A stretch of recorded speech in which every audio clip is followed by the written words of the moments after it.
집단적 무의식의 원형에 관하여 집단적 무의식의 가설은 무의식의 개념과 마찬가지로 처음에는 일반인들에게 낯설지만 곧 친숙한 관념으로 사용되는 그런 개념이다. 카루스 시지, 카루스나 하르트만, E.V. 하르트만에서 주로 발견되는 무의식에 대한 철학적 관념은 물질주의와 경험주의의 파도 속에 뚜렷한 흔적도 남기지 않고 사라졌다. 다시 서서히 자연과학적 입장을 취하는 의학 심리학 가운데에서 떠올랐다. 처음에는 무의식의 개념이 억압되거나 잊혀진 내용의 경우를 표시하는 것에 국한되었다. 프로이트에게 무의식은 적어도 은유적으로는 행동하는 주체로 나타나지만 본질적으로는 잊혀지고 억압된 내용의 저장처일 뿐이며 오직 그 때문에 실제적 의미를 갖는다. 비록 다른 한편으로는 무의식의 원초적, 신화적 사유 방식을 일찍이 보았음에도 불구하고 프로이트의 견해에 따르면 무의식은 개인적인 성질일 뿐이다. 어느 정도 표면에 있는 무의식층은 명백히 개인적이다. 우리는 그것을 개인적 무의식이라고 부른다. 그러나 이 개인적 무의식은 개인의 경험이나 습득에 의하지 않고 태어날 때부터 있는 더 깊은 층의 토대 위에 있다. 이 더 깊은 층이 소위 집단적 무의식이다. 나는 집단적이라는 표현을 선택했는데 그 이유는 이 무의식이 개인적이 아닌 보편적 성질을 가지고 있기 때문이다. 즉 그것은 개인적 정신과는 달리 모든 개인에게 어디서나 똑같은 내용과 행동 양식을 가지고 있는 것이다. 달리 표현하자면 그것은 모든 인간에게 동일하며 모든 사람에게 존재하는 초개인적 성질을 지닌 보편적 정신의 토대를 이루고 있다. 심적 존재는 오직 의식될 수 있는 내용이 있음으로 해서 인식된다. 그러므로 우리는 내용을 증명할 수 있는 한에서만 무의식에 대해서 말할 수 있을 뿐이다. 개인적 무의식의 내용은 주로 이른바 정감이 강조된 콤플렉스인데 이것은 정신생활 가운데서 개인적으로 친숙한 내용들로 이루어지고 있다. 이와는 반대로 집단적 무의식의 내용은 소위 원형들이다. 원형이라는 표현은 인간 안에 있는 신의 이마고와 관련해서 이미 필로 이우데우스에게서 발견된다. 이레네우스도 세상의 창조자는 자기 자신이 이 세상의 존재들을 창조한 것이 아니라 다만 자기 밖의 원형들을 묘사했을 뿐이다라고 했다. 코르푸스 헤르메티쿰에서는 신을 토 아르케티폼포스라고 칭했다. 이 표현은 디오니시우스 아레오파기타의 저술에 자주 나오는데 예를 들어 천상의 위계에 대하여 라는 책에서 하이 아닐라이 아르케티피아이 라는 말이 나오고 또한 마찬가지로 신의 명칭에 관하여 라는 책에도 원형이라는 표현이 나온다. 아우구스티누스의 말 가운데서 원형이라는 표현은 발견되지 않으나 이대라는 말이 나온다. 즉 다양한 질문에 관하여 라는 책에는 이대, 즉 스스로 형성되지 않으며 심적인 지식에 포함되어 있는 관념들이라는 말이 발견된다. 원형은 플라톤의 에이도스를 설명할 수 있도록 다른 말로 바꾸어 쓴 것이다.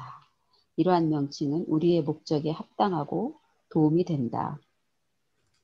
왜냐하면 이 명칭은 집단적 무의식의 내용에서 고대의 혹은 더 적합하게 표현하자면 원초적 유형, 즉 고대로부터 존재해온 보편적 상을 뜻하기 때문이다.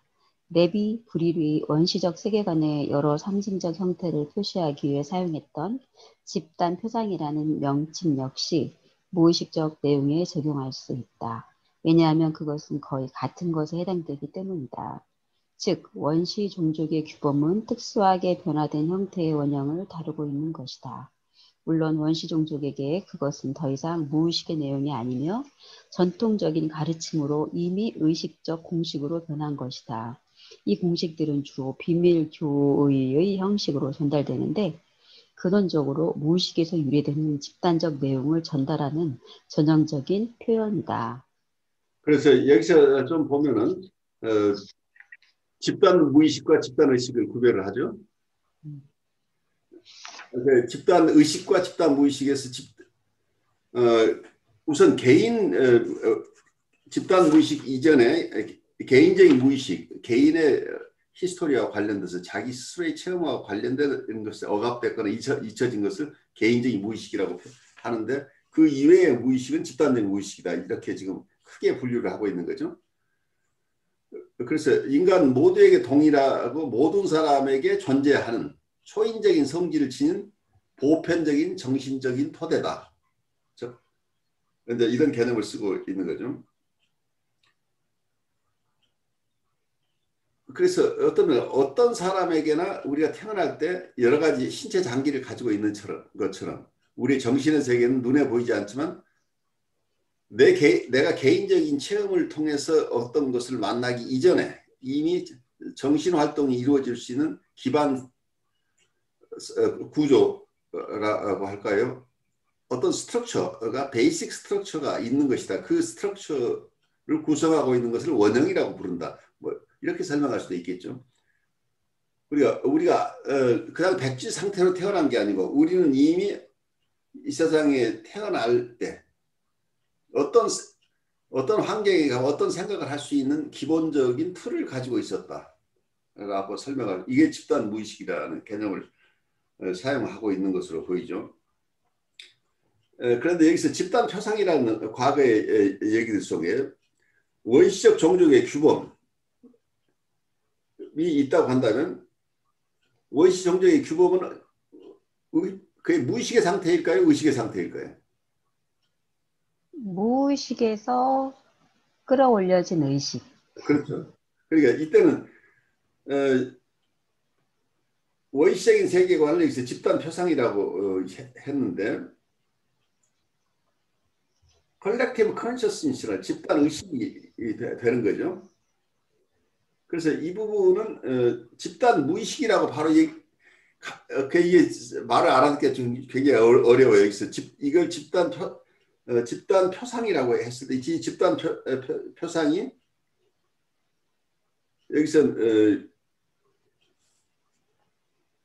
여기서 원시적 종족의 규범이 있다고 한다면 특수하게 변화된 형태의 원형이다 라고 표시하면서 이걸 원형이냐 원형이 아니냐라고 이런 데서 이제 우리가 말에 속기가 쉬운 거죠.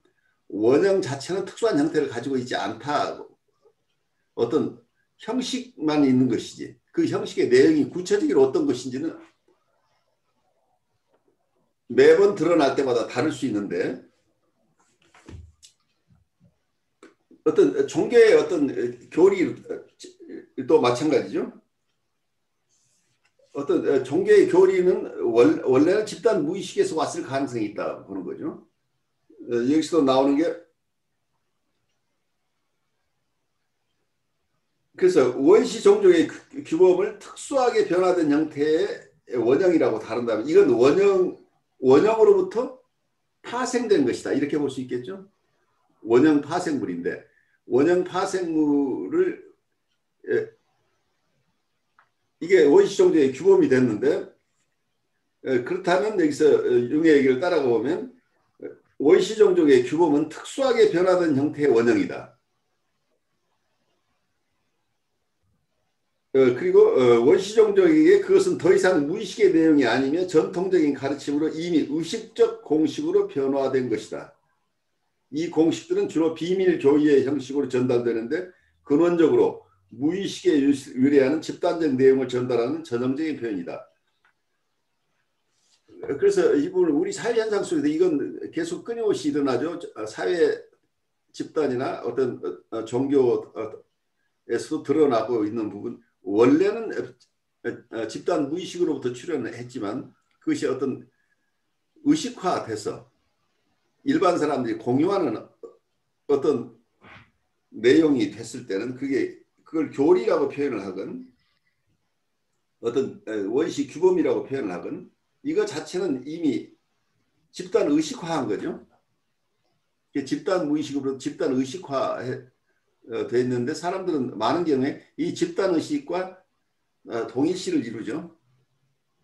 그런데 자기의 집단 무의식으로부터 직접 온다고 하기보다 원초적으로 집단 무의식에서부터 출현한 집단 의식과 동일시가 일어난다. 이렇게 설명할 수도 있고 또 한편에서는 각자가 자기의 집단 무의식 속에서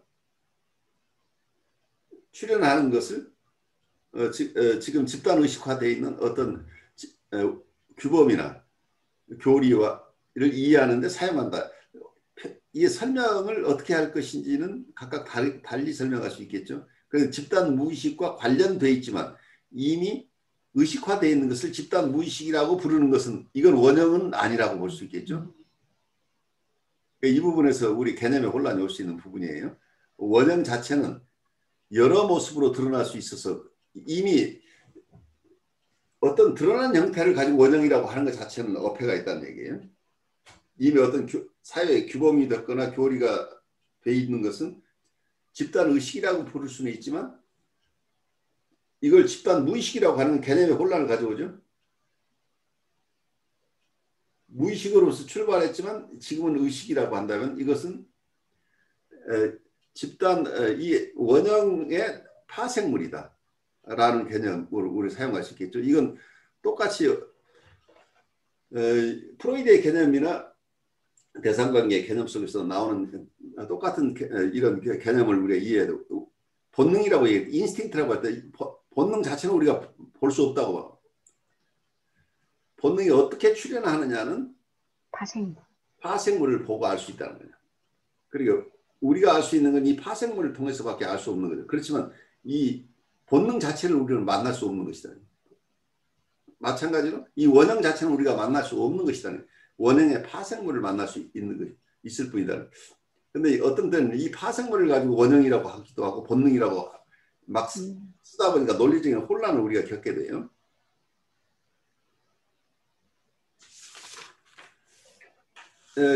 그렇게 해서 조금 개념을 우리가 파생물이라는 개념을 조금 이해를 하면은 논리적으로는 함정에 우리가 빠지지 않을 수 있을 것이다 생각이 들어요.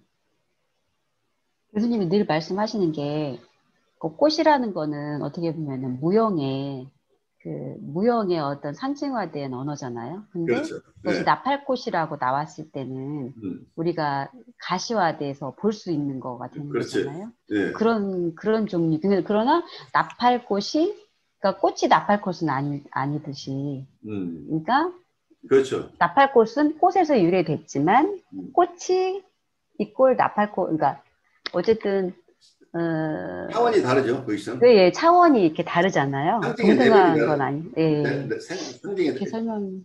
단계가 또 다르다고 이렇게 얘기를 할 수 있겠죠. 네네네. 그렇게 이해하면 될까요? 그래요. 아주 잘 이해해 주셨어요. 네. 우리 그 다음으로 가면서 보죠. 네.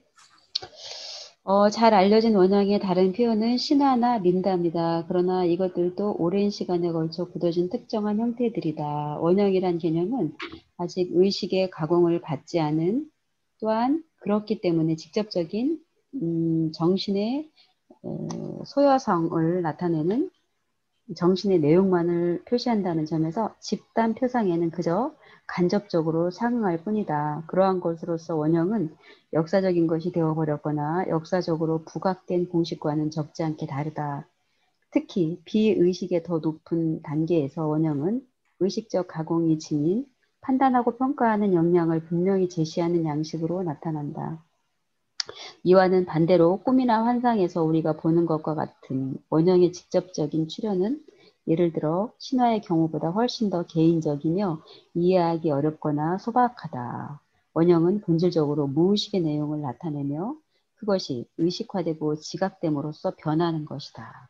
자, 여기서 이제 좀 신화 민담에 나타난 어떤 하나의 특수한 형태, 원형으로부터 출발한 것이 이런 모습으로 드러났다.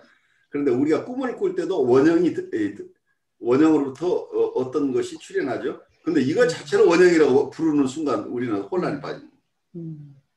그러니까 이게 사실 굉장히 어려운 얘기예요. 불가에서 하는 얘기나 우리 또 동양사상에서 하는 얘기가 같은 것을 진리를 진리라고 하는 순간 그건 진리가 아니다. 이름이 진리일 뿐이다. 이런 얘기를 해요. 부처를 부처라고 하는 순간은 그건 부처가 아니다. 이런 개념이에요. 그건 우리가 이미 알고 우리가 개념화한 것이어서 실제 부처가 아니다는 얘기예요. 그냥 이름만 남는 건 실제 부처를 만나는 게 아니라는 얘기예요. 그래서 굉장히 어려워요. 원형을 원형이라고 하는 순간 그것은 원형이 아니다예요. 원형의 파생물을 가지고 너는 원형이라고 하고 있어요. 그러니까 하늘에 어떤 불가에서 가끔 드는 예가 달이 하늘에 떠 있어요. 달이 하늘에 떠 있으면 그 달이 세상 온 곳에 있는 호수에 비쳐요. 그런 다른 수천 개, 수만 개의 달이 있어요. 네. 그런데 이 호수에 투영된 달을 보면서 달이라고 사람들은 얘기를 해요. 그거 맞아요. 그런데 이것은 내가 보는 달의 하나의 파생물이에요.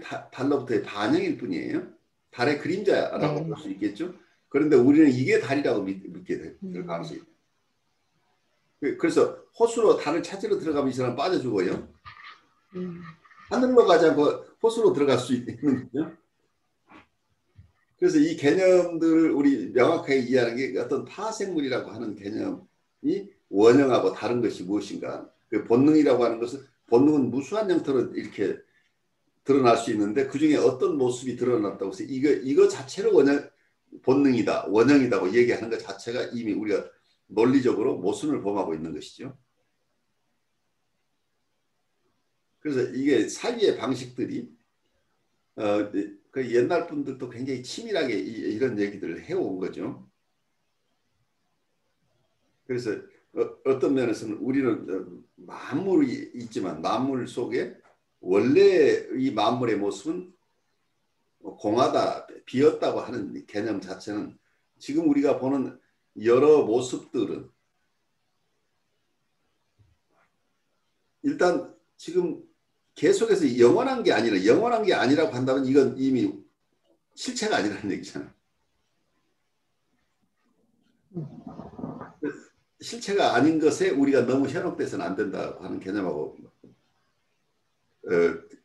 거기하고 연결이 되는데 그렇다면 이 실체가 아닌 것에 우리가 이게 미망인 거죠. 우리가 거기에 이것이 영원히 있을 것처럼 그리고 또 한편은 나라는 존재가 영원히 있을 것처럼 내가 느끼기 때문에 내가 불안해지죠.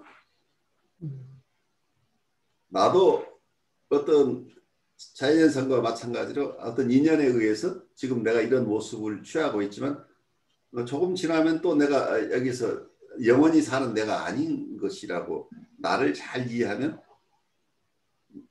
모든 번뇌에서 벗어날 수 있다고 하는 저도 깨치지 못한 경지예요. 잘 알지 못하지만 그렇게 늘 얘기를 하는 거죠. 그래서 우선 우리 정신분석적으로는 여기서 융이 하는 얘기 중에 원형과 원형의 파생물을 구별하는 것 이것은 우선 잘 알면 도움이 될 거다라는 생각이 들어요.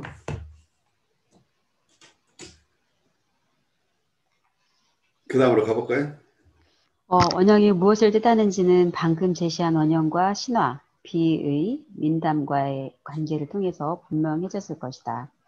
이에 반해서 무엇이 원형인지 그 근본을 심리학적으로 규명하고자 시도한다면 문제는 복잡해진다. 사람들은 신화 연구에서 지금까지 항상 태양이나 달, 기상이나 식물 혹은 다른 보조적인 표상들로 만족했다. 그러나 신화가 무엇보다도 시몬의 본질을 나타내는 정신적인 발현이라는 것에 대해서는 지금까지 거의 관심을 두지 않은 것이나 다름없었다. 원시인들에게는 명백한 일을 객관적으로 설명하는 것이 별로 중요하지 않다. 반면에 그는 모든 외부의 감각 경험을 정신적으로 일어난 것과 동화시키고자 하는 어쩔 수 없는 요청을 가지고 있다. 다시 말해 그의 무의식적 시몬이 그렇게 하고자 하는 억제할 수 없는 충동을 가지고 있는 것이다. 원시인은 태양이 떠오르고 지는 것을 보는 것만으로는 만족하지 않는다. 이 외부적인 관찰은 동시에 정신적 사건이 되어야 한다. 즉 태양은 그 변환을 통해 근본적으로는 바로 인간의 심문 속에 살고 있는 어떤 신이나 영웅의 숙명을 묘사해야만 하는 것이다. 여름과 겨울, 달의 변화, 장마철 등과 같은 모든 신화화된 자연 과정들은 이러한 객관적 경험의 비유에 불과한 것이라기보다는 오히려 시몬의 내면적이고 무의식적 드라마에 대한 상징적인 표현이다. 투사되는 동안에 즉 자연사건에 반영되는 과정에서 인간의 의식으로 파악할 수 있게 된 것이다. 투사가 너무 철저해서 투사와 외부의 객체를 다만 어느 정도라도 분리시키기 위해서는 수천 년의 문화를 필요로 할 정도였다. 예를 들어 점성술의 경우 심지어 이 태고의 직관지에 관한 하나의 절대적인 이단화가 일어나게 되었는데 그 이유는 사람들이 심리학적 성경학을 별들과 분리할 수 없었기 때문이었다. 그리고 별점을 읽을 줄 아는 사람이라면 누구나 알렉산드리아의 히파르코스 시대의 이래로 춘분점에 확정되었다는 사실과 낮과 밤의 길이가 같은 자전축이 이동하는 세차의 결과로 춘분점이 서서히 물고기좌의 초기 등급으로 나아가게 되기 때문에 모든 별점이 임의로 만든 12궁에 근거를 두고 있다는 사실을 알 것이다.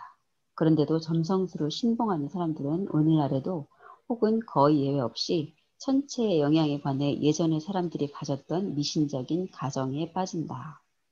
원시인은 매우 인상 깊은 주관성을 지니고 있었기 때문에 가장 먼저 신화와 시몬적인 것을 연관시킬 생각을 했음에 틀림이 없다. 원시인의 자연인식이란 근본적으로 무의식의 심적 과정의 언어이며 거듭과 같은 것이다. 심적 과정이 무의식적이라는 바로 그 이유 때문에 사람들이 신화를 설명할 때 시몬을 제쳐두고 그 밖에 다른 것들만 생각하는 것이다. 사람들은 일찍이 시몬 속에 신화를 생성시킨 저 모든 상들이 들어있다는 사실과 또한 우리의 무의식이 행동하며 변화를 견뎌내는 주체이며 원시인은 이 무의식의 드라마를 모든 크고 작은 자연의 과정에서 유추하여 재발견한다는 사실을 도무지 알지 못했던 것이다.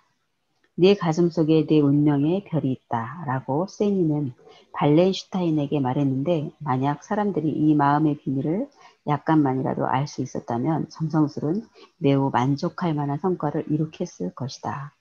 그러나 지금까지 사람들은 그것을 거의 이해하지 못했다. 오늘날이라고 그 문제가 근본적으로 잘 풀릴지 장담하기 어렵다. 종족의 가르침은 신성하면서도 위험하다. 모든 비밀스러운 교의는 시몬의 보이지 않는 사상을 이해하고자 추구하며 그 모두가 가장 최고의 권위를 주장한다. 이 원시적인 가르침에서 진실인 것은 우세한 세계 종교들에서는 더욱더 큰 진실에 해당된다. 이 종교들은 원래 비밀스러운 계시의 지식을 가지고 있으며 시몬의 비밀을 장엄한 상들로 표현했다.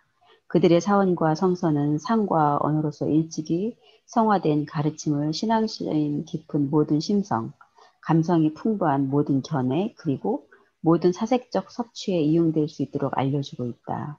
뿐만 아니라 생겨나서 전해진 상이 아름다울수록 숭고할수록 또한 더 광대하면 할수록 개인적 경험에서는 그만큼 더 멀리 벗어나 있다고 말하지 않을 수 없다. 우리는 그것을 다만 상상으로 느낄 수 있고 감득할 수 있다. 그러나 원초적 경험은 잃어버린 것이다. 심리학은 왜 경험과학 중에서 가장 늦게 생겨났으며 우리는 왜 무의식을 오래전에 발견하지 못했고 영원한 상들의 보물을 발굴해내지 않았을까? 그 이유는 단순히 우리가 시몬의 모든 것에 대해 직접적인 경험보다 훨씬 더 아름답고 더 광범위한 종교적 형식을 가지고 있었기 때문이다. 여기서 잠깐만 보시면 여기서 투사의 중요성을 굉장히 얘기를 하고 있죠. 원시인들이 네. 우리가 인류가 수천 년을 오면서 투사 현상을 이해하지 못하고 살았다는 얘기를 하고 있죠. 그런데 지금 우리도 이 투사 현상을 잘 이해하지 못하고 있는 거죠. 우리의 마음속에 있는 것을 외부에 투사한다. 그래서 우주에 대한 이해, 이건 우리가 가지고 있는 어떤 원형들이 외부에 투사된 결과다라고 지금 주장하고 있는 거죠. 불가에서 어떤 모든 것이 오직 우리 마음에서 생겨난 것이라고 보는 것하고 같은 맥락이죠. 어쩌면 투사라고 하는 개념이.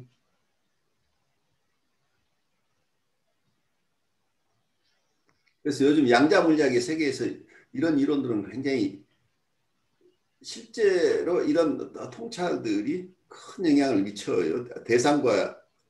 대상이 심한 경우에는 주체가 없으면 대상이 있느냐? 대상은 주체가 생겨남으로써부터 생겨나는 것이다. 이렇게 얘기를 할 수 있겠죠. 내가 내 의식이 없다고 한다면 세상은 아무것도 없는 거죠. 그래서 양자물리학의 어떤 실험들을 보면 입자라고 생각하는 사람, 파장이라고 생각하는 사람이 있는데 실험을 해보면 두 개의 슬롯을 통해서 빛을 통과시켰을 때 누가 보고 있지 않으면 이게 파장으로 드러난다는 얘기예요. 그런데 사람이 관찰을 하는 순간 이건 파장이 아니고 바로 밀입자로 드러난다. 그래서 보는 사람이 있느냐 없느냐에 따라서 이 성질이 달라진다. 그래서 빛 속에는 이 두 가지 성질이 다 가지고 있는데 이것을 관찰하는 사람에 따라서 다른 모습이 나타난다. 사람이 그러니까 객관적인 진리가 객관적인 어떤 우리 대상이라는 게 존재하느냐 하는 문제하고 연결되는 거죠. 우리가 관찰하는 사람의 마음의 영향을 받아서 모양이 달라진다고 한다면 우리가 관찰한 것이 이게 절대적으로 과학적으로 정확한 것을 내가 관측했다고 얘기를 할 수 있느냐. 이 관측자에 의해서 이미 관측되는 대상이 변화가 일어난다고 한다요. 그래서 사실은 양자물리학에 깊이 들어가면 우리는 어떤 결과도 인과 법칙에서 설명할 수 없고 확률의 법칙밖에는 적용이 안 된다고 보는 거죠. 확률에 의해서 그래서 어떤 결과가 꼭 정해진 대로 나오는 게 아니다 라는 개념을 가지고 있어서 쉽지 않은 거죠. 그런데 양자물리학의 개념들은 굉장히 깊이 연구되면서 융의 시대보다 지금은 굉장히 많이 발달하면서 실제 우리의 가장 첨단 전자기기나 이런 쪽에는 이미 양자물리학의 영향으로 굉장히 큰 발전을 이루고 있죠. 그래서 어쩌면 동양적인 사고방식으로 세상을 보는 것들이 실제 자연과학 쪽에서 굉장히 크게 발달하고 있다는 거죠. 그래서 굉장히 밀접하게 관련돼서 자연과학이 동양적인 어떤 이 사유의 체계에 비슷한 모습으로 발전하고 있는데 그건 끊임없이 비슷한 것 같은데 이걸 정말로 잘 이해할 수는 없는 이런 상황이죠. 그래서 융도 안타까워했지만 우리도 마찬가지죠. 양자물리학은 끊임없이 발달하면서 자연과학적으로 다 설명해낼 수 있을 것 같은데 그렇다고 우리의 인간의 마음들을 다 이걸로 설명해낼 수 없는 안타까움이죠. 그래서 어떤 자연과학 쪽에서 보는 우리 뇌과학이 발달하면서 또 그쪽에서 또 어떤 유혹이 있냐면 우리 물질을 잘 연구를 하면은 틀림없이 우리 마음의 움직이는 것을 다 충분하게 측정해내고 그리고 어떤 거기에 물리적인 인터벤션, 물리적이나 화학적인 인터벤션을 하면 우리 마음을 마음대로 조정할 수 있다는 믿음을 또 가지고 있죠. 그런데 일정 부분에 영향을 미칠 수 있지만 우리가 계획해서 인간의 마음을 마음대로 조정할 수 있느냐는 별개의 문제죠. 그래서 이 부분에 한계가 있음을 깨달아야 되는 거죠.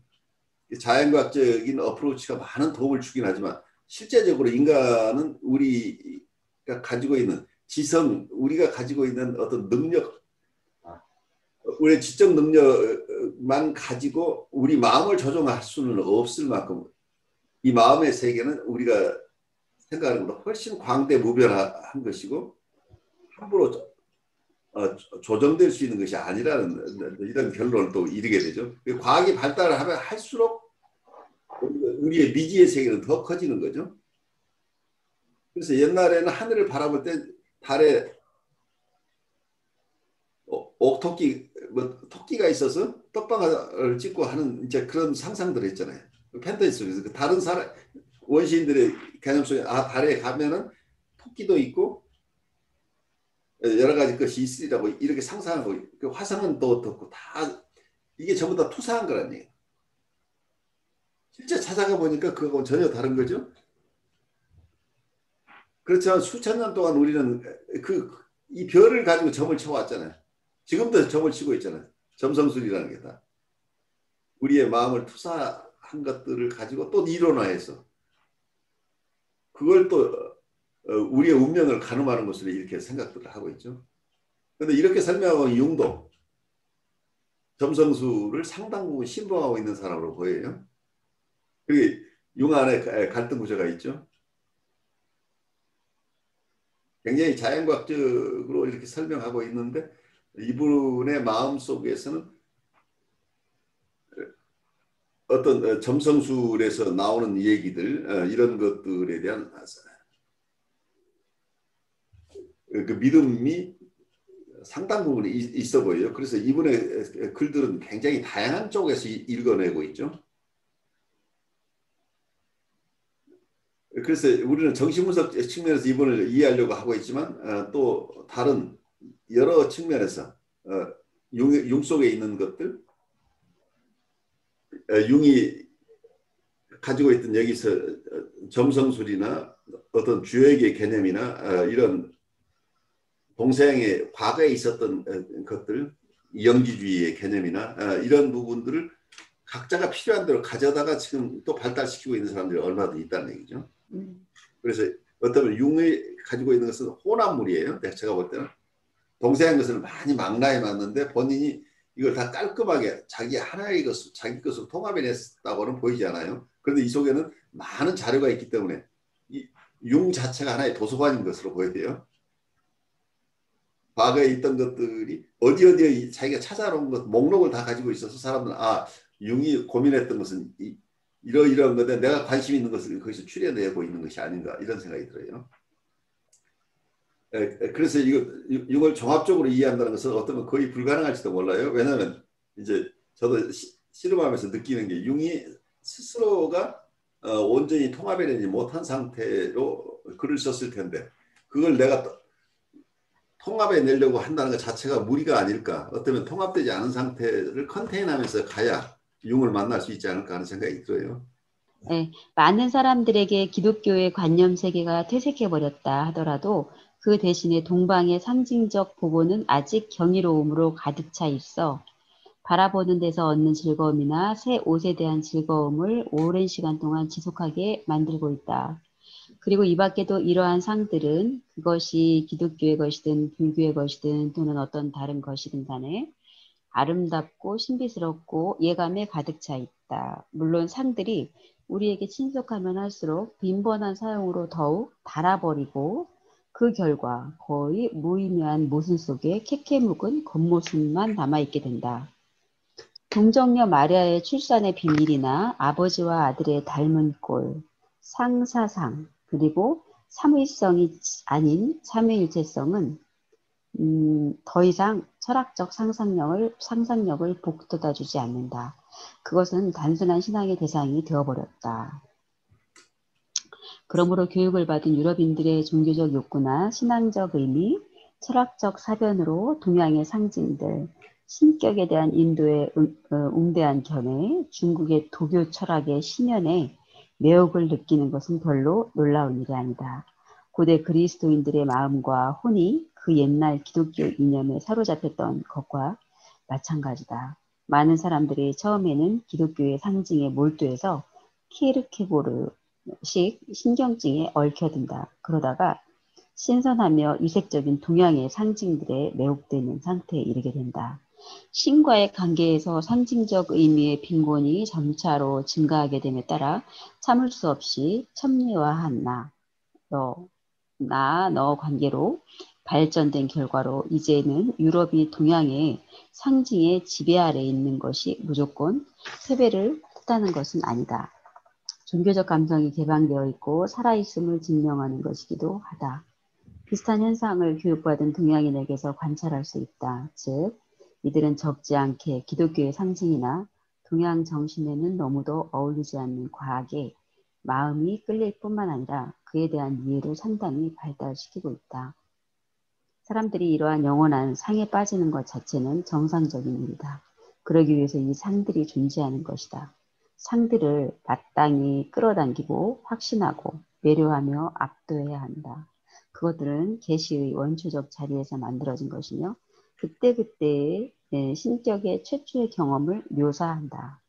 그러므로 그 상들은 인간에게 항상 신성의 예감을 열어주는 동시에 신성의 직접적인 경험을 보증한다.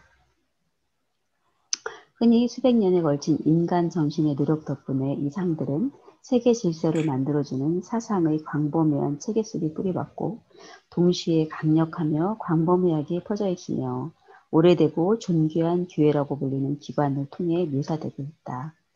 나의 생각을 가장 잘 설명해 줄 만한 예는 아마도 최근에 시성된 스위스의 신비주의자이며 은둔자인 니클라우스 폰 플류의 수사의 경우일 것이다. 그의 가장 중요한 체험은 소위 삼위일체 환상이었다. 그는 환상에 너무도 골몰하여 암자의 벽에 그것을 직접 그리기도 했다. 이 환상은 자흐젤른의 분당 교회에 보존되어 있는 동시대에 그림 한 점에 묘사되어 있다. 그것은 6칸으로 나누어진 만다라로서 중앙에는 왕관을 쓰고 있는 신의 얼굴이 있다. 니클라우스 수사는 한 독일 신비주의자의 도회가 있는 술책자의 도움을 받아 자신의 환상의 본질을 밝히려고 탐구했으며 그의 첫 체험을 이해할 수 있는 형식으로 만들고자 노력했다. 그는 그 수년간 그 일에 몰두했다. 내가 상징의 마무리 작업이라고 칭하는 것이 바로 이것이다. 니클라우스 수사는 그의 입문서에 있는 신비스러운 도식의 영향을 받은 환상의 본질을 깊이 생각한 결과 필연적으로 성스러운 삼위일체, 즉 최고의 선, 영원한 사랑 자체를 틀림없이 직접 보았다는 결론에 이르렀다. 자흐젤른에 있는 명철한 표현 또한 이에 일치한다. 그러나 그의 첫 체험은 아주 다른 것이었다. 즉 수사는 황홀경에서 어떤 얼굴을 보았는데 너무도 섬뜩하여 얼굴이 변할 정도였다. 사람들이 그것을 보고 크게 놀랐고 그를 무서워하게 되었다. 그가 본 것은 극도의 강렬한 환상이었다. 여기에 관해 빌 풀리는 다음과 같이 기술하고 있다. 그에게로 간 모든 사람은 그를 보자마자 크게 놀랐다. 이 놀라움의 원인에 대해서는 그는 꿰뚫고 나가는 빛을 보았는데 그것이 사람의 얼굴을 생각하게 했기 때문이라고 말하곤 했다. 그 환상을 보았을 때 그는 심장이 작은 조각으로 파열되는 듯한 공포를 느꼈다고 했다. 공포에 질린 그는 즉시 얼굴을 돌려고 땅에 쓰러졌다고 말했다. 그래서 지금 그의 얼굴은 타인에게 섬뜩한 것이 되었다는 것이다.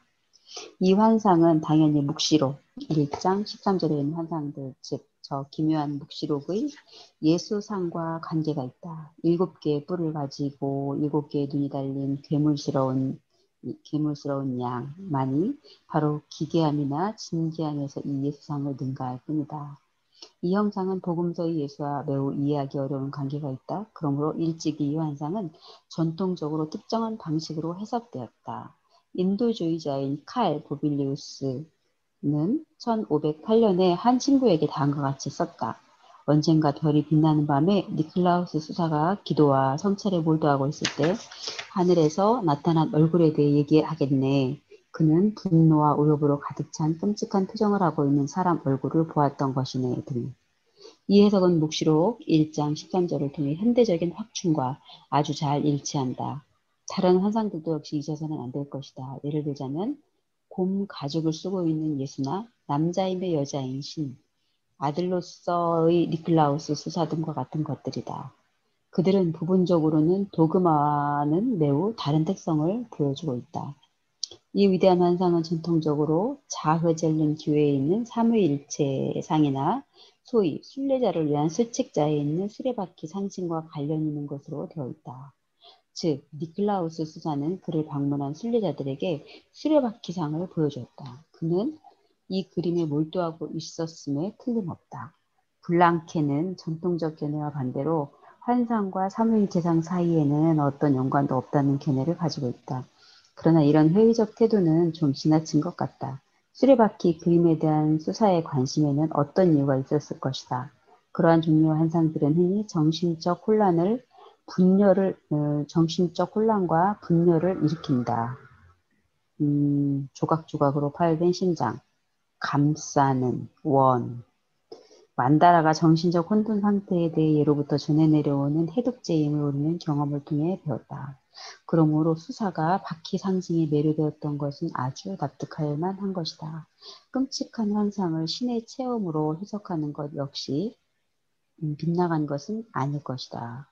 위대한 환상과 자의절lin의 삼위일체상이나 수레바퀴 상징사의 연관성은 내적 심리적 근거로 볼 때 매우 있을 법한 것으로 여겨진다. 도그마의 안내나 성서 해석의 주의 없이 마치 화상과도 같이 니클라우스 수사의 관조의 세계를 뚫고 들어온 이런 분명 무시무시한 환상은 그것을 시몬의 전체적 개관 속에 배열시킴으로써 장애를 일으킨 마음의 균형을 다시 복구시키기 위해서는 물론 더 긴 동화 작업을 필요로 했다. 이와 같은 체험은 당시 확고부동한 교리의 바탕 위에서 일어났는데 이것은 무시무시하며 생동적인 것을 삼위일체 이념의 아름다운 구체성으로 변화시켜 구해냄으로써 그 동화 능력을 입증했다. 그러나 이러한 대결은 환상 자체 혹은 환상의 비밀스러운 사실성에 전혀 다른 토대에 의해서 이루어졌을 수도 있었을 것이다. 그렇게 되었더라면 아마도 기독교적 신의 개념에 불리했을 것이고 니클라우스 수사 자신에게는 분명 더 크게 불리한 것이 되었을 것이다. 그는 아마 성자가 아닌 이교도가 되어 아니면 환자가 되어 어쩌면 자신의 생을 화영장에서 마쳤을 수도 있었을 것이다. 이 예는 도그마의 상징이 유용하다는 것을 보여준다. 그것은 그 강력함 때문에 당연히 신의 체험이라고 부를 만한 것으로 감대하고 위급한 심적 체험을 인간의 이해 능력이 받아들일 수 있는 방식으로 설명한다. 이 경우 체험의 넓이를 근본적으로 침해하지 않으며 그것의 탁월한 의미도 손상하지 않는다. 어떤 의미에서는 야곱 뱀에게서도 만나게 되거냐 분노한 신의 얼굴은 신약의 신, 즉 하늘에 있는 사랑하는 아버지와 잘 맞지 않는다. 그래서 쉽게 내면적 갈등의 원천이 될 수도 있었을 것이다. 그와 같은 것은 심지어 시대정신 속에 있었는지 모른다. 대극의 결합을 통해서 임박한 교회 분열을 예견하고자 했던 니콜라우스 쿠자누스의 시대인 15세기 말이 그와 같았다. 그 후 오래되지 않아서 여호와적 신개념은 개신주에서 일련의 재탄 탄생을 겪게 되었다. 여호와는 아직 분리되지 않은 대극을 내포한 신의 개념이다. 니클라우스 수사는 집과 가족을 떠나 오랜 동안 혼자 살면서 어두운 거울을 깊이 바라봄으로써 관습이나 습관에서 벗어나 지냈으며 그 결과로 경이롭고 두려운 첫 체험이 그에게서 일어났다. 이러한 상황에서 수백 년 동안 발달되어 온 도그마적인 신격상이 마치 구원의 약수처럼 작용했다. 그것은 원형상의 생명적인 침입을 동화하고 그렇게 함으로써 자기 자신의 붕괴에서 벗어나도록 그를 도왔다. 안겔루스 실레지우스는 그처럼 운이 좋지는 못했다. 내면의 대자가 그를 붕괴시켰는데 왜냐하면 그의 시대에는 도그마를 보장하던 교회의 확고함이 이미 흔들렸기 때문이다. 야곱 뱀에는 분노의 불의 신, 진정으로 숨어있는 신을 알고 있다. 그러나 그는 자기가 깊이 경험한 대극을 한편으로는 성부성자의 기독교적 공식을 통해서 극복할 수 있었고 신지적 세계관이긴 하지만 근본적으로 모든 점에서 기독교적인 세계관에 사변적으로 함입해 넣을 수 있었다. 그렇지 않았더라면 그는 이원론자가 되었을 것이다. 다른 한편으로는 오랫동안 비밀리에 대극의 합의를 준비해왔던 연금술이 분명히 그에게 도움이 되었다. 시몬에 대한 40개의 질문에 포함되어 있고 신격의 본질을 묘사하는 그의 만다라에서의 대극은 항상 분명한 흔적을 남겼고 그렇게 함으로써 이것은 어두운 절반과 밝은 절반으로 나뉘었다. 그리고 각각 해당되는 반원은 하나의 원이 되어 있지 않고 서로 반대로 등을 대고 있다. 도그마는 집단적 무의식을 대체한다. 그럼으로써 도그마는 집단적 무의식을 넓은 범위에 걸쳐 공식화한다. 그러므로 카톨릭적 삶의 형태는 이러한 의미에서의 심리적 문제성을 근본적으로 알지 못한다. 집단적 무의식의 삶은 거의 남김없이 도그마적, 원형적 포상에서 포착되며 제어된 흐름으로써 사도신경과 의식의 상징적 표현 안에서 순환하고 있다. 그 삶은 카톨릭적 시문의 내면성에서 나타난다. 집단적 무의식은 우리가 오늘날 알고 있는 것처럼 결코 심리적인 것은 아니었다. 왜냐하면 기독교 교회 이전에 고대의 비밀 종교의식이 있었고 이것은 아득한 옛날 신석기 시대까지 소급되기 때문이다. 시몬 깊숙이 있는 섬뜩한 생명력에 대항해서 마술적인 보호를 제공해주는 강력한 상들이 인류에게 없었던 적이 결코 없었다. 무의식의 형상들은 항상 보호하고 치유하는 상으로 표현되었으며 그럼으로써 우주의 시몬 밖의 공간으로까지 나아가게 됐다. 그러나 종교개혁의 성상 파괴 운동은 말 그대로 성스러운 상의 보호벽에 큰 균열을 일으켰고 그 이후로는 하나씩 차례차례로 부서져 떨어져 나가 불쾌한 것이 되어버렸다. 자라나는 이성과 충돌하게 되었기 때문이다. 더구나 사람들은 이미 오래전에 그 성스러운 상들이 무엇을 뜻하는가를 잊어버렸다. 사람들이 그것을 정말로 잊었던 것일까? 아니면 그것이 무엇을 뜻하는가를 줄곧 모르다가 개신교적 인류의 새 시대에 이르러서야 비로소 동정녀의 출산이나 그리스도의 신격, 삼위일체의 복합성이 뜻하는 바가 무엇인가를 전혀 알지 못했다는 사실을 깨달은 것일까?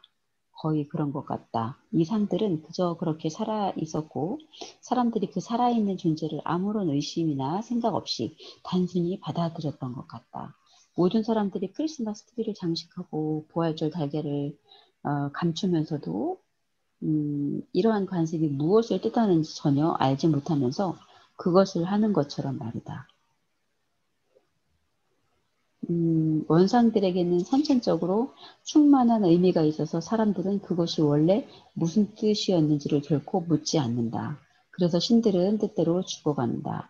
신들이 아무런 의미도 없으며 인간에 의해 만들어진 나무나 돌로 형성된 쓸모없는 것임을 사람들이 갑자기 발견하기 때문이다. 실은 인간이 그때까지 상들에 대해서 아무것도 생각하지 않았다는 사실을 발견한 것뿐이다. 인간이 그 상들을 생각하기 시작하면서 그는 그 일을 이성이라고 부르는 것에 도움으로 행한다. 그런데 그 이성이란 것은 사실 자신의 선입견과 단견의 총체에 불과한 것이다. 개신교의 발달사는 끊임없이 우상 파괴의 역사다. 하나의 벽이 다른 벽에 이어 허물어졌다. 그리고 일단 교회의 권위가 한번 흔들리자 이 파괴는 그다지 어려운 일도 아니었다. 우리는 큰 것, 작은 것, 일반적인 것, 개별적인 것에서 어떠한 조각조각 붕괴가 일어났으며 그리고 현재를 지배하고 있는 경악할 만한 상징의 빈곤이 어떻게 이루어졌는가를 안다. 그럼으로써 교회의 힘 역시 사라져버렸다. 즉 보루가 약탈당한 성체이자 벽이 부서진 집이어서 세계의 온갖 바람과 위험에 내맡겨졌다. 실제로 역사적 감정에 고통을 주는 이 한탄스러운 붕괴는 수백 개의 종파로 갈라진 개신교의 분열이고 이것은 불안이 지속될 것임을 보여주는 확실한 징표다. 여기까지 개신교 우리 마무리하면서 여러분들 네. 상당히 많은 내용을 우리가 봤는데 여기서 남은 생각들 조금 나누죠. 니콜라스 수사라는 분의 어떤 본인의 환상 속에서 봤던 신의 모습에 대한 얘기가 나오죠. 그래서 네. 그것을 이분이 벽화로 그렸고, 음, 한데 이분이 봤던 하느님의 모습은 굉장히 무서운 하느님이었죠. 그래서 어쩌면 우리 신약에서 만나는 어떤 하느님의 이미지와 다른 이미지를 보면서 굉장히 혼동스럽고 두려움에 처했을 텐데 그래도 이분이 희생됐다고 하는 것은 여러 가지 측면에서 우리가 함께 볼 수 있겠죠. 그리고 삼위일체 개념은 교리에 맞는 삼위일체 우리가 삼위일체에서 우리가 알고 있는 그런 하느님의 모습이 아닌 하느님의 모습을 이분이 만났는데 그분이 만난 이 하느님을 실제 살아계신 하느님이라고 인정한 게 로마 캐토릭에게서 이분을 희생하게 됐다는 것으로 입증되는 거죠. 그래서 어떤 면에서는 원형이라고 하는 게 아까 우리가 깊이 들어가면 당초의 어떤 교리나 의식 속에 드러나는 것은 초기에서는 어떤 집단 무의식에 있는 어떤 신성이 신의 원형이 영향을 미쳐서 그게 하나의 교리가 되기도 하고 또 여러 상징들을 만들어냈겠죠. 인간이 이해하는 여러 상징들을 만들어냈을 텐데 세월이 지나면서 이게 원래의 집단 무의식에 있었던 원형과 상관없이 그냥 집단 의식화 될 수 있죠. 원래는 집단 무의식으로부터 왔던 것인데 이게 교리화되면서 집단 무의식, 개개인 입장에서는 집단 무의식과 상관없는 것이 될 수 있겠죠. 집단 의식이 되니까 본인의 체험하고는 상관없는 것이죠. 근데 어떤 분들은 본인의 직접적인 체험, 하나님에 대한 직접적인 체험을 하면서 교리에서 알려주고 있는 하나님의 이미지, 하나님의 상과는 전혀 다른 상을 접하면서 엄청난 혼란을 체험할 수 있겠죠. 그런데 이 니콜라스 수사가 봤던 하느님은 살아계신 하느님이라고 인정할 것이냐. 그렇다면 교리하고 상충되는 부분은 우리가 어떻게 이해할 것이냐 하는 많은 도전을 던져주는 거죠. 그런 부분에서 끊임없이 우리 교회 내에서도 일어나고 있는 게 직접적인 체험들이 일어나는 것을 어디까지가 영적인 현상으로 이해할 것인가. 근데 이 부분이 굉장히 어려운 게 환영이나 환시 같은 것은 이고 스트렝스가 약한 사람들이 분열해서 오는 경우도 많기 때문에 정신 건강을 완전히 놓쳐버리는 사람들이 체험하는 것일 수도 있고 건강한 신앙인이 체험하는 것일 수도 있기 때문에 이걸 식별해내는 게 굉장히 어려울 거라는 얘기죠. 그래서 어떤 상징이 가지고 있는 의미들은 원래 원형으로부터 온 것들인데 그게 원래 가지고 있던 그 어떤 상징이 표현해주고 있던 것들은 세월이 지나면서 사람들은 다 잊어버리고 그 원 경험은 사라지고 하나의 교리만 남는 것이어서 실제 사람들에게 생동감 있게 어떤 하느님을 직접 체험하는 경험을 오히려 방해할 수도 있다는 얘기를 우리가 할 수 있겠죠. 이런저런 생각들 우리 많이 할 수 있는 내용들인데 우리도 다음 주일에 또 계속해서 하겠지만 지금 남은 여러분들 생각을 잠깐 나누죠. 여기 도그마라고 나오거든요, 교수님. 예. 도그마는 그냥 교리라고 보면 어떨까 싶어요. 아, 교리.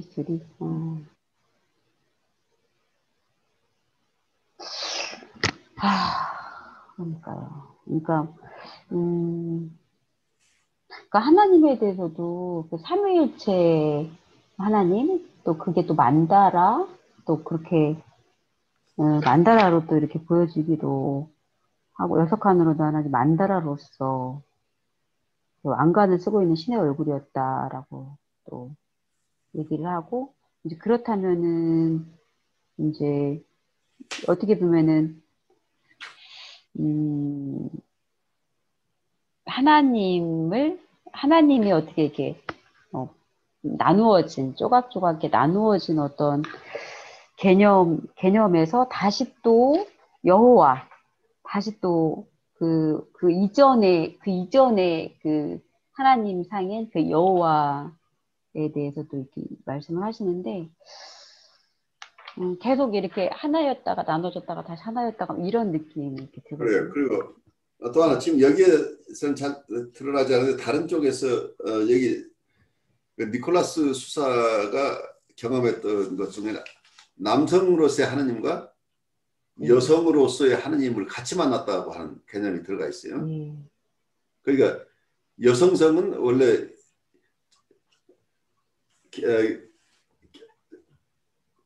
과거의 기독교 발달하는 초기에 여성성은 배척됐어요. 하느님의 개념 속에서 그 여성성이나 모성 그 자체는 분리해내서 하느님의 개념에는 이런 개념이 없는데 삼위일체 이분이 체험했던 삼위일체 속에는 여성적인 하느님을 함께 만났다고 하는 게 있을 거예요. 그래서 본래 삼위일체의 이론과는 전혀 다른 어떤 하느님을 체험한 이런 케이스라고 지금 얘기를 할 수 있겠죠.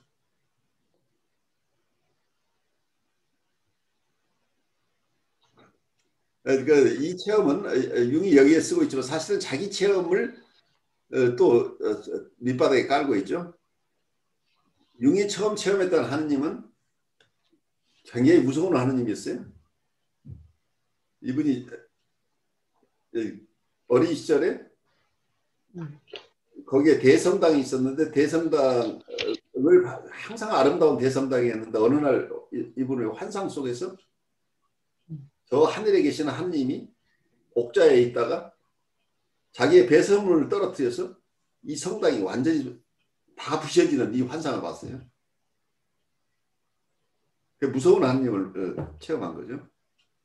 그래서 그것을 체험하고 나서 그 얘기를 못해서 자기는 자기 안에서 엄청 고생을 하다가 나중에야 며칠 지나서야 어머니에게 이거 털어놓을 수 있었던 그 경험을 융이 했었던 것으로 보이죠. 그래서 여러 가지 어떤 면에서는 원형으로부터 출현하는 것이 직접적인 체험들의 얘기죠. 만약에 융의 얘기대로 한다면 집단적 무의식으로부터 직접 어느 사람 집단적 무의식으로부터 출현하는 어떤 상을 만난다고 한다면 그건 직접 경험인데 많은 경우에 종교 교리를 통해서 만나는 그런 어떤 하느님의 상이나 하느님의 개념이나 하느님에 대한 자기 이해는 굉장히 간접적이죠.